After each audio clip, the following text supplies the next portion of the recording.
Assalamualaikum warahmatullahi wabarakatuh. Alhamdulillahirabbil alamin wassalatu wassalamu ala asyrafil mursalin wa ala alihi wa sahbihi ajma'in. Puji syukur kita sampaikan kepada Allah. Mudah-mudahan nikmat yang Allah berikan kepada kita membuat kita menjadi lebih baik. Salawat serta salam kepada Rasulullah. Allahumma sholli ala sayyidina Muhammad wa ala alihi wa sahbihi ajma'in. Hadis yang akan kita bahas pada waktu yang cukup singkat ini berkaitan dengan keutamaan sabar. Aisyah radhiyallahu anha pernah berkata bahwa Rasulullah SAW kata beliau telah bersabda, "Lau kana sabru rajulan." Andai kata sabar itu adalah berbentuk manusia, lakana rajulan kariman, maka dia adalah orang yang paling karim. Karim itu kalau kita lihat bahasa kitanya adalah dermawan, murah hati, suka bersedekah. Orang biasanya menyebut bulan Ramadan itu bulan karim karena memang rahmat nikmat Allah banyak di dalam bulan Ramadan itu. Orang Islam dapat, non-Muslim juga tidak kalah banyaknya dapat. Bahkan pengusaha-pengusaha Cina itu jauh lebih banyak untungnya di bulan Ramadan itu berbanding kita. Ya, semua suplai barang mereka yang menguasai, minyak mereka yang menguasai, gula mereka yang menguasai, dan kita tukang belinya. Umat Islam ketika itu sedang asik membeli semuanya. Begitu juga mau memasuki hari raya. Nah, disebut bulan Ramadan itu karim karena nikmat banyak. Kata Nabi SAW, andai kata sabar itu berbentuk manusia, maka dia adalah orang yang paling suka memberi atau paling dermawan. Artinya sabar itu akan mendatangkan keluasan hati, akan mendatangkan keluasan hidup. Sehingga dalam hadis yang maknanya lebih kurang sama, kata Rasulullah, tidak ada pemberian yang lebih hebat dan lebih luas manfaatnya daripada kesabaran ini. Mayatasabar yasbirullah. Siapa yang bersabar maka Allah akan membantunya. Wa ma u'tiya ahadun ata'an khairan wa awsa' minas sabri. Dan tidak ada pemberian yang lebih baik serta lebih luas kepada seseorang daripada sabar. Sabar inilah yang menjadi kunci kesuksesan hidup. Sabar itulah yang menjadi kunci kedamaian. Sebab itu orang-orang mulia itu rata-rata orang-orang yang penuh dengan kesabaran. Kalau kita tidak diberikan kemuliaan oleh Allah, berarti mungkin kita bukan orang bersabar. Pemimpin itu rata-rata orang-orang yang penuh kesabaran. Karena kalau dia tidak sabar, membabi buta nanti keputusannya. Semuanya itu adalah nilai-nilai yang didapatkan oleh orang-orang mulia. Maka karena itu banyak sekali anjuran agar kita memiliki sifat sabar ini. Hanya yang menjadi masalah, kadang-kadang kita merasa bersabar itu ngomongnya enak, tetapi mempraktekkannya susah. Nah, caranya bagaimana harus bisa bersabar itu? Pertama, yakinilah bahwa, pahamilah bahwa ujian, cobaan, tantangan itu adalah bahagian dari hidup. Ini langkah pertamanya supaya bisa bersabar. Artinya kita tidak akan pernah menemukan hidup yang tidak punya tantangan. Tak beristri, ada tantangan. Punya istri, ada tantangan. Bertambah istri, lebih banyak tantangan. Tidak menjabat, punya tantangan. Kita diperintah-perintah terus. Naik jabatan kita, punya tantangan. Kita dituntut terus. Semakin tinggi jabatan, semakin banyak tantangan. Jadi artinya kalau kita mencari kehidupan tanpa tantangan, itu bukan di dunia. Karena dunia ini bukan tempat yang lurus saja tanpa ada tantangan hidup sama sekali. Karena itu orang-orang yang sederhana sekalipun punya tantangan. Dimanapun kita akan hidup, akan kita temui tantangan. Seorang ayah ada tantangan untuk anaknya. Tidak punya anak, ada tantangan pula yang lain, tantangan perasaan. Inilah yang Allah sebutkan di dalam Al-Quran, la yabluwannakum bisyai'. Pasti kan diuji, pasti. Kalau kalimatnya pasti berarti tidak akan ada yang tidak punya tantangan. Bahkan seorang nabi pun hadirin mempunyai tantangan hidup yang jauh lebih berat dari kita. Artinya kalau ukuran mulia itu, tantangan itu adalah mulia atau tidak, maka Nabi itu harusnya nggak ada tantangan. Tapi ternyata mereka punya tantangan hidup yang jauh lebih berat daripada kita. Nabi Ibrahim sejak awal beliau diusir sana, diusir sini, kesana kemari beliau membawa keluarga. Nabi Isa lebih lagi, Nabi Muhammad juga begitu. Maka ketika kita menghadapi tantangan dalam bentuk apapun, yang harus dipahami adalah inilah hidup. Jangan cari hidup yang tidak punya tantangan, maka tidak di sini tempatnya. Pergilah ke tempat lain, mungkin masuk ke dalam kubur. Di dalam kubur pun masih ada juga tantangan, mereka Munkar dan Nakir. Itu tantangannya.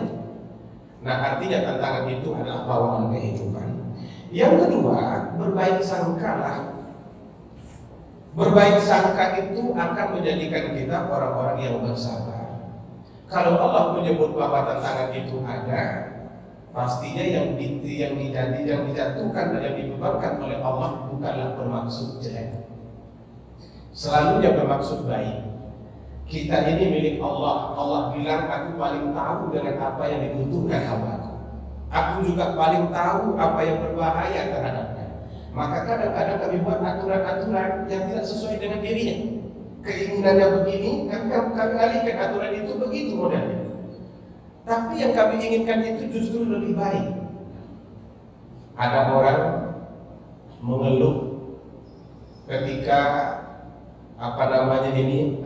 keterangan swabnya tidak lagi berlaku, sehingga dia tidak bisa menaiki Sriwijaya Air kemarin itu. Marah-marah dia kepada dokter, ini masih berlaku ini? Nggak berlaku, kan sudah habis Pak. Mau menyalahkan siapa-siapa, Menteri Kesehatan salah, Presiden bahkan disalahkan juga. Karena tidak berlaku lagi swab. Ini harus dibuat baru. Nggak bisa Bapak masuk kalau tidak yang baru. Tapi ini kan sudah. Oh, begitu banyak diskusi dengan emosi yang sangat tinggi ketika itu. Kesimpulannya, dia tidak bisa naik. Balik dia dengan begitu banyaknya memendam kekesalan, emosi, kata-kata yang keluar. Tetapi beberapa menit setelah itu dia mulai bersyukur. Kenapa begitu? Pesawat yang tadinya mau dinaiki tapi tak jadi karena ada swab yang tidak berlaku, jatuh hanya 4 menit setelah dia tinggal landas. Kira-kira kalimatnya apa yang diucapkan setelah itu? Nggak yakin apa yang ucapannya. Apa ucapan? Alhamdulillah ya Allah, untung saya mati. Untung swabnya tidak berlaku. Padahal tadi dia kepengen berlaku. Begitulah Allah itu kadang-kadang membuat kehidupan kita ini dalam tantangan-tantangan tertentu. Dan pastinya yang di belakang itu jauh lebih baik karena Allah lebih tahu dengan apa yang akan menjadi tantangan hidup kita. Itu satu contoh betapa bersyukurnya dia di-share dari Facebook, masukkan ke dalam TV. Memanglah Tuhan ingin menyelamatkan saya, dibuatnya swab saya tidak berlaku. Kalau sempat berlaku tadi bagaimana? Kan tahu kan? Maka berbaik sangkalah kepada Allah Ta'ala ketika dia memberikan tantangan tertentu, halangan tertentu. Kita ingin bekerja sebagai pegawai, tak lulus-lulus, berarti Allah menginginkan yang lain. Sudah masuk ke pegawaian tapi tak naik-naik, berarti juga Allah ingin menghindarkan kita dari satu peristiwa besar lagi. Sudah naik, banyak pula musuh, sebentar juga turun lagi. Berbaik sangkalah kepada Allah. Kalau lama di situ mungkin akan banyak dosa, mulai jadi banyak musuh dan lain-lain sebagainya. Makanya Allah sebutkan dalam Al-Quran, wa asa an takrahu syai'an wa huwa khairul lakum. Kalian kadang tidak suka dengan satu kondisi, padahal itu adalah yang terbaik untuk kalian dan diciptakan oleh Allah begitu. Hadirin yang dirahmati Allah Subhanahu wa Ta'ala. Kemudian yang ketiga, agar kita menjadi orang yang bersabar, pandanglah yang masih ada, jangan memikirkan sesuatu yang hilang. Ini kuncinya sangat besar. Ada orang naik kapal, naik mobil, kecelakaan, bam, mati. Tapi setelah ditengok tidak semuanya ternyata yang mati. 6 orang penumpang, masih ada 4 yang selamat. Kata-kata orang kita yang paling mujarab itu adalah kalimat untung. Apa untungnya? Tidak semuanya mati. Alhamdulillah masih ada yang hidup. Itulah pandangan orang beriman terhadap musibah yang menimpa. Ini sudah 27 tahun kerja nggak naik-naik, pangkat gaji juga nggak naik-naik. Alhamdulillah setidaknya dia tidak turun. Kalau sempat turun, lebih memusingkan lagi.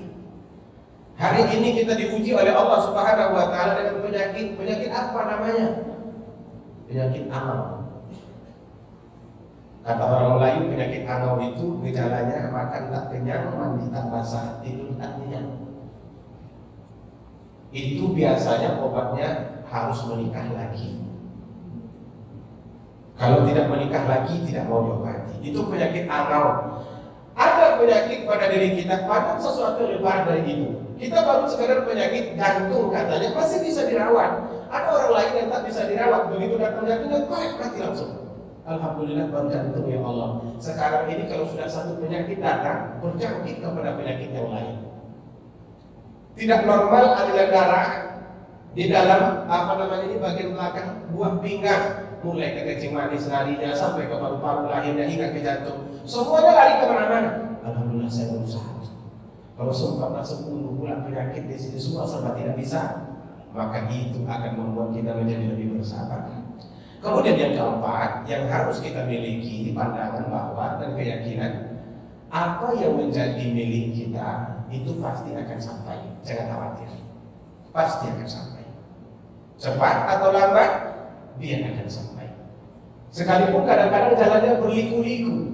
Banyak orang yang mengimpikan, saya kepengen begini, masuk sini tak juga, masuk sini tak juga, masuk di berbagai tempat, enggak juga. Jumpanya di tempat yang malah lebih sederhana. Oh ini dulu ya. Sering kita dalam hidup ini berkata seperti itu. Bahkan kadang-kadang mimpi yang pernah kita lihat waktu kecil itu terjadinya setelah dewasa. Ini dulu yang pernah datang ke mimpi saya sejak ketika berusia 8 tahun.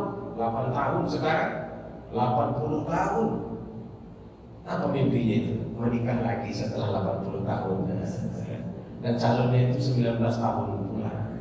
Itu mimpinya dua umur 8 tahun. Jadi kadang Allah memang membuat saat kehidupan kita itu berbelit-belit untuk sampai kepada hak kita.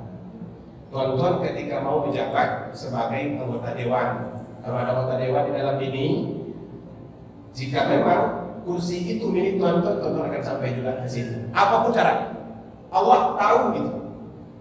Orang lain duit, tuan-tuan tidak sampai tuan-tuan di situ. Kalau memang itu hak tuan-tuan. Tapi kalau sekiranya bukan hak kita, mau diturunkan duit itu semua tidak. Makanya kadang banyak orang mengatakan kalau tidak duduk, terduduk. Jangan diukur semuanya itu bisa dikelola dengan uang. Mungkin ada orang sebahagian dengan uang semuanya bisa kita kuasai. Tidak seperti itu. Tuhan ada di belakang kehidupan kita. Maka kalau kita merasa bahwa apa yang menjadi hak kita akan tetap sampai, bersabarlah di dalam menunggunya. Kesuksesan itu akan ada waktunya. Segala-galanya akan ada waktunya. Bahkan seluruh kehidupan kita ini diatur oleh Allah sesuai dengan waktunya. Padi itu berbuah setelah 3 bulan. Rambutan itu bisa masak setelah 4 bulan. Bayi baru boleh makan nasi setelah bingung karena nggak pernah kita kasih makan. Istri yang ngasih. Kita jarang-jarang. Bayi baru boleh makan nasi nanti setelah 2 tahun setengah. Kemudian dia boleh makan nasi goreng setelah 12 tahun. Kemudian boleh makan sup tulang setelah 23 tahun. Semuanya sudah diatur oleh Allah Subhanahu wa taala. Bahkan untuk perut yang kecil ini pun sederhana ini. Aturannya ada. Dia akan merasa lapar setelah 6 jam. Maka jangan tonton makan di atas 3 jam. Kalau 3 jam kemudian tonton makan, jadilah perut seperti perut saya ini. Dia akan membesar, kemudian lemak di mana-mana, dan itu nanti akan membawa penyakit. Saya sengaja tidak menyebut perut orang lain karena nampak saya agak banyak sel-sel saya di tempat ini nanti menyinggung ya. Hadirin yang dirahmati Allah Subhanahu wa taala. Maka jadilah orang yang bersabar. Mudah-mudahan Allah berikan kepada kita apa yang kita hajatkan dalam hidup kita. Amin ya rabbal alamin. Itu saja. Wabillahi taufiq wal hidayah.